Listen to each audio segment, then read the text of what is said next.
Today on Cast Nashville, we are hitting the road in search of Middle Tennessee's weirdest and most wonderful attractions.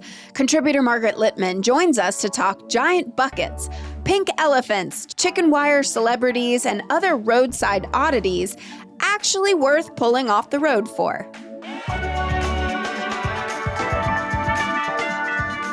It's Tuesday, August 4th.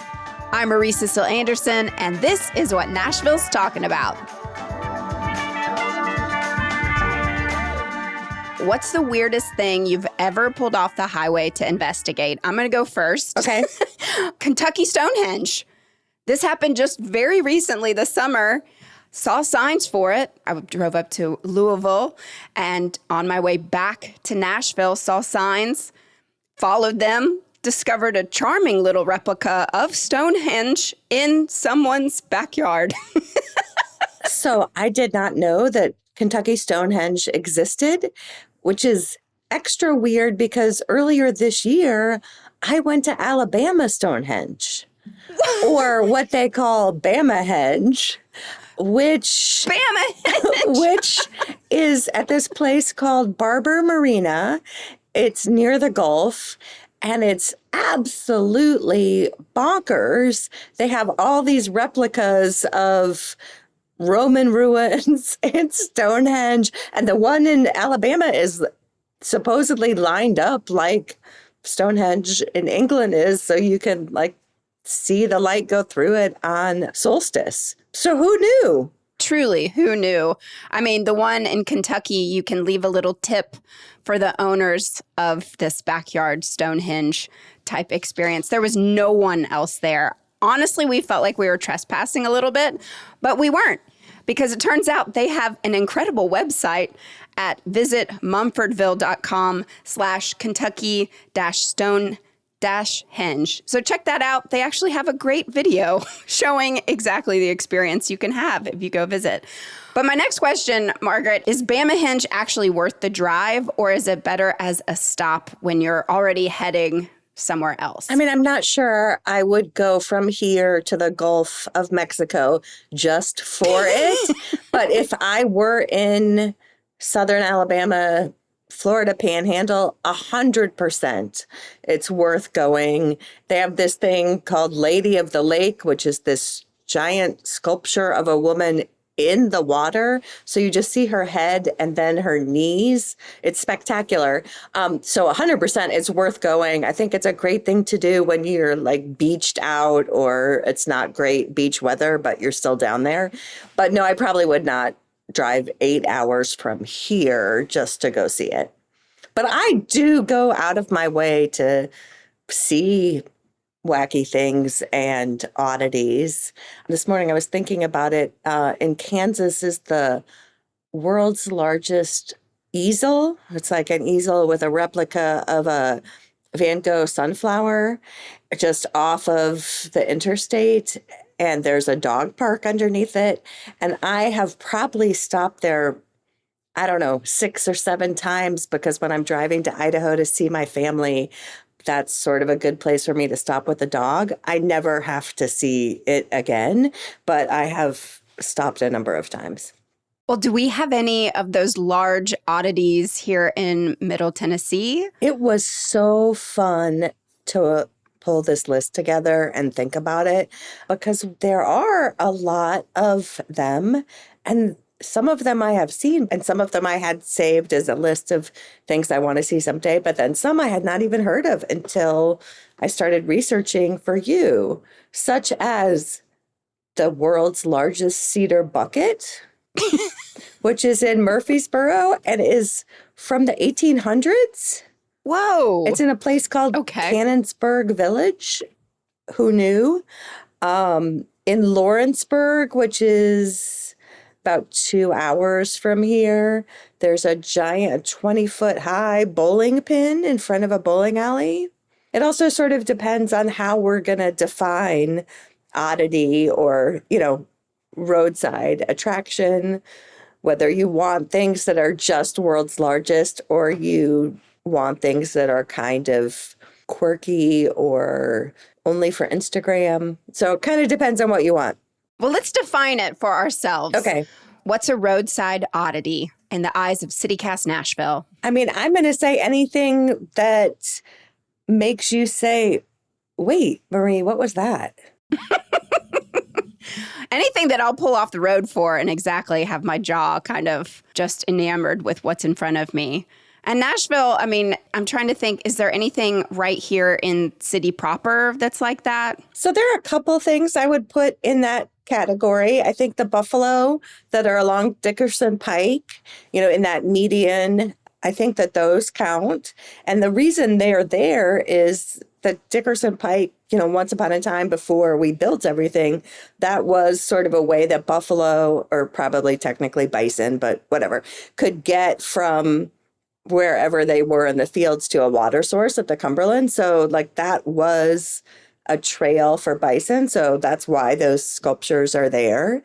I think it's better to kind of look at them from the sidewalk than try to cross Dickerson Pike to go hang out in the median, but I 100% have done that. There are the polar bears. There's one or two in Edgehill Village, and it looks like they're polar bears having a snowball fight. But there were a handful of those all over town, and I think there's one in somebody's yard in Germantown. I'm not sure exactly where, but I think that those are kind of signature Nashville.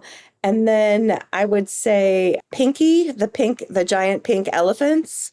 So there's one on the west side on Charlotte at a car wash, and it's been restored, lovingly restored. It's a big pink elephant wearing Ray-Ban sunglasses. And the owners of the car wash, they don't want you to climb on top of Pinky, but they want you to go take your photo there. They love that Pinky shows up in people's Christmas cards. And Pinky's been around for a very long time. Yes.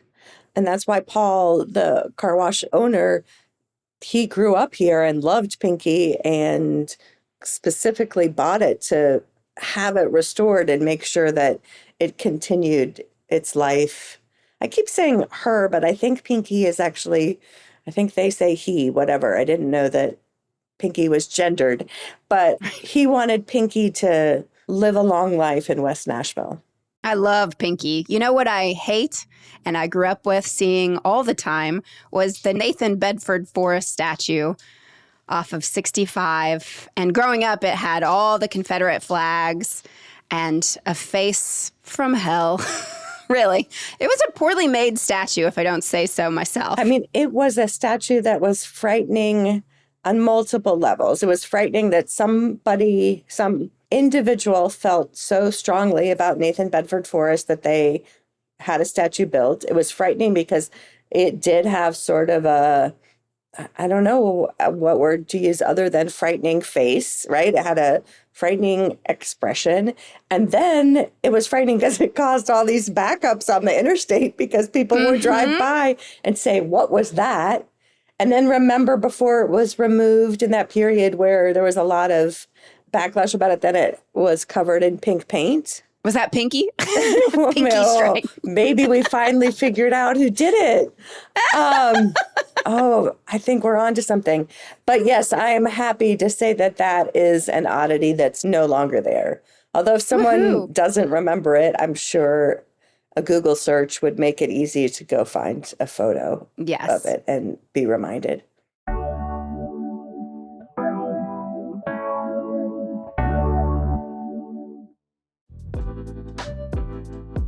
Concerts, bowling, and a full-service restaurant all under one roof? Brooklyn Bowl Nashville is always a great night out, and its upcoming calendar is absolutely stacked. Pond kicks things off on August 6th with high-energy psychedelic rock. Then, on August 10th, catch Walk Off the Earth, the wildly talented pop group known for turning practically anything into an instrument. Seriously, y'all, you will never know what might make it out on stage. If dancing is more your speed, like myself, St. Lucia brings a full-on neon dance party August 12th. And bluegrass fans won't want to miss Mountain Grass Unit celebrating the release of their new album, Appalachian Smoke, on August 27th. September gets even louder with Uncle Acid and the Deadbeats on September 10th. Then make a weekend of it with rising Texas country star Braxton Keith on Friday, September 11th. followed by Nashville favorites The Weeks on Saturday, September 12th. Grab your friends, make a night of it, and get tickets now at brooklynbowl.com/Nashville. Well, do murals count as oddities? I think they can, sure. I absolutely think they can. One of my favorite places to go is Waverly, which again is probably about an hour and a half, 2 hours west of here. There's something called Walls Art Park, and it is just a park with a bunch of cinder block walls. They're maybe 6 or 8 feet tall and maybe 15 or 20 feet wide. And they are cinder block walls for people to paint murals on and for community members to paint murals on. And the idea, I guess, was that Waverly was having a lot of graffiti, particularly along the rail line. So they built this park as an outlet. And so there are basically very few rules. Anyone can go paint there. You can't paint something with profanity, and you have to date your painting, and you can't paint over somebody's previous painting. I think it's 30 days or 60 days, so that people's art has some time to go out there. And then there are picnic tables and a pathway. And whenever I'm driving west, I love to stop there because I think it's so cool to see what people are moved to paint. I think it's so cool to see like the different styles of murals that people do. And also I just love this urban planning solution to a problem, right? Instead of whatever, arresting people who are doing graffiti or complaining about it, or I don't know, what would we do in Nashville? Put a chain link fence around it? They made it this attraction. I wouldn't have gone to hang out in Waverly. It's this super joyful place. And it's kind of cool all year, but I particularly like it in winter because it's pretty gray. There's not that much scenery in winter in that area. And then you just drive down the street and you have all these like bright pops of color. It's super cool. Well, an oddity worth driving to, and I don't know if actually this classifies it because I would make a full trip around this, and I have, to the Quilt Museum in Paducah, Kentucky. My mom and I went a couple years ago, and it is odd. It's worth pulling off the street for, and it is quite an experience. And we actually made a whole weekend. We stayed one night in Paducah, but started our trip at the Quilt Museum. It was outstanding. So I'm curious if you have anything else in mind that's kind of similar like that you can build a day trip or a 2-night trip out of from Nashville. I don't really know that this is a roadside oddity, but I do think you have to go to Chattanooga and go to Rock City and Ruby Falls. And, if people haven't gone to see Rock City, it's an oddity that's hard to explain, but it's a rock park on top of the mountain. And from there you can see 7 states. And in, I guess, the 20s and 30s, a lot of people on the roadside, people who owned barns, were paid to paint a sign that said "See Rock City" on the side of their barns or on the roof of their barns to get travelers to go there. And actually I have a "See Rock City" sign on my own house in the backyard because I think it's just such like an iconic part of Southern roadside oddities. We have a birdhouse, very prominent in my mom's yard. So it is a natural sort of rock garden with these beautiful views, but it is also sort of odd. And then they have this storybook garden, this fairy tale indoor, almost feels like it's underground because it has a black light, and it's a garden where they tell the tales of all these different classic fairy tales in little sort of diorama format. And I think it's an essential part of the Tennessee oddity experience.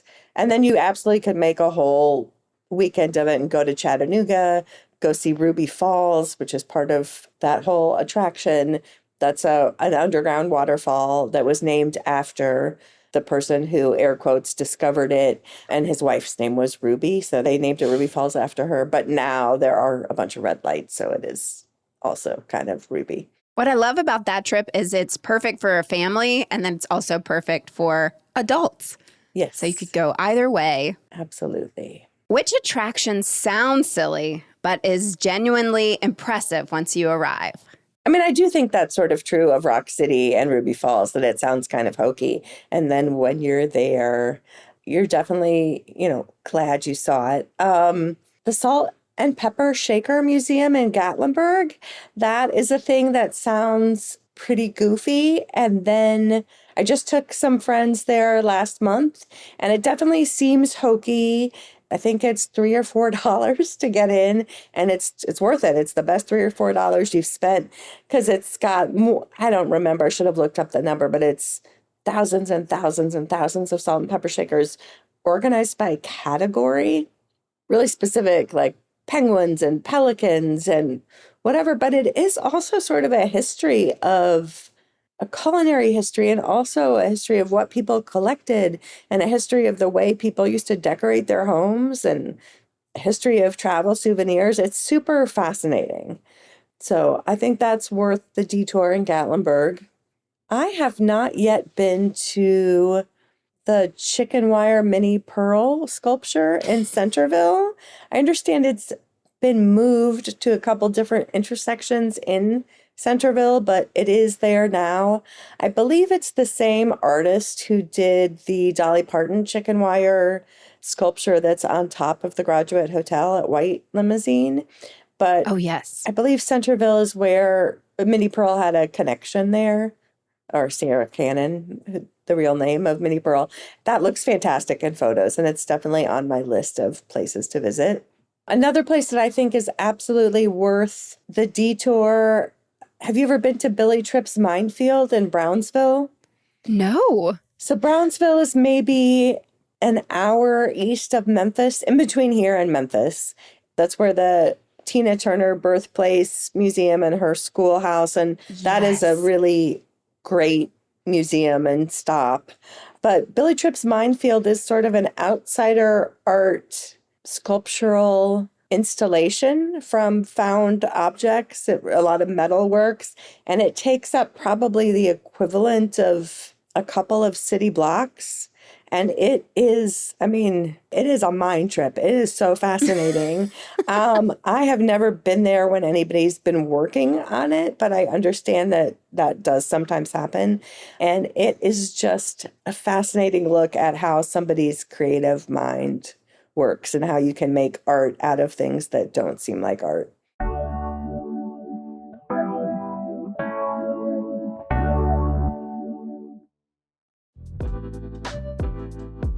Concerts, bowling, and a full-service restaurant all under one roof? Brooklyn Bowl Nashville is always a great night out, and its upcoming calendar is absolutely stacked. Pond kicks things off on August 6th with high-energy psychedelic rock. Then, on August 10th, catch Walk Off the Earth, the wildly talented pop group known for turning practically anything into an instrument. Seriously, y'all, you will never know what might make it out on stage. If dancing is more your speed, like myself, St. Lucia brings a full-on neon dance party August 12th. And bluegrass fans won't want to miss Mountain Grass Unit celebrating the release of their new album, Appalachian Smoke, on August 27th. September gets even louder with Uncle Acid and the Deadbeats on September 10th. Then make a weekend of it with rising Texas country star Braxton Keith on Friday, September 11th. Followed by Nashville favorites The Weeks on Saturday, September 12th. Grab your friends, make a night of it, and get tickets now at brooklynbowl.com/Nashville. All right, humor me. We're going to play a quick lightning round to end today's episode. Okay. Best for kids. The Lost Sea, which is an underground kind of tour, river sea near Bowling Green. So like an hour from here, that's underground, and you can get in a boat, and I think that's sort of fun for kids. Also, this is a weird pick for kids because it's kind of sad. It is sad, but it's also kind of meaningful and designed for kids. In Whitwell, which is near Chattanooga, there's a Children's Holocaust Memorial Railway car. And I know that sounds like a real bummer, and obviously it is, but it's a super meaningful Holocaust memorial. It's connected to a school, and it was specifically designed to help kids understand the Holocaust. And so I think, it's not fun, a 20-foot bowling pin, but I do think it's kind of worth going to. Best for a romantic, silly getaway. A couple of things. So there's a couple of cool bicycle arches. There's one in Cookeville that is across the street from the railroad station. It kind of sets off one of the big biking trails, and it's a giant arch made of bikes. There's a similar one in Knoxville, but obviously that's farther. So I think that could be a super fun, romantic getaway to go there, start there, take your photo under the arch, and then go off on a cool scenic bike ride. Well, my next question was best photo, but you might have just answered it with that I mean, bike. that could be a good photo, but it's not really goofy. It's more like pretty. There's a giant ape at the fireworks store in Cross Plains, which is on 65. I think that could be a pretty fun photo. What about the Renaissance Lovers Castle? That castle in Arrington is called Castle Gwyn, and it is a replica of a Renaissance castle. Wait. What? That is the same castle. That's the castle that Taylor Swift filmed Love Story, her music video in. Oh, yes. And people come from all over the world to visit. I only thought of it as the place where they have the Tennessee Renaissance Festival and that people show up in costume and take photos, but I'm not as up to date on my Taylor Swift trivia as you are, so thank you very much for that. All right. What about the most overrated roadside oddity? So there's an obelisk in Murfreesboro, pretty close to MTSU. It's like a stone structure that is supposed to mark the geographic center of Tennessee. So I already think that's a little bit, okay. That's the kind of thing I would take a photo of if I was there, but I would not go out of my way. But then I was reading something that it's actually 30 yards off. It's not even actually in the absolute correct spot. So I got to think that's pretty overrated. But I have not been, so I hope that listeners who have been can tell me otherwise. All right, final question. What roadside oddity are you most looking forward to visiting next? In Erin, Tennessee, there is apparently a meteor crater impact marker. So again, probably looks pretty small, but somewhere where a meteor hit in the past. And I am kind of jazzed up to see that. Wow. Okay. And then would you make a full afternoon around that? That's probably something I would do when I was en route to something else. Mm-hmm. Okay. All right. Well, folks, we're going to post some of these pictures on our Instagram today. So check those out so you can also see that big old bucket right here in Tennessee. Margaret, this is so fun. Thank you so much for joining us. Oh my gosh, this is so fun. Thank you. Maybe I'll see you in that crater. Okay, I'll meet you there.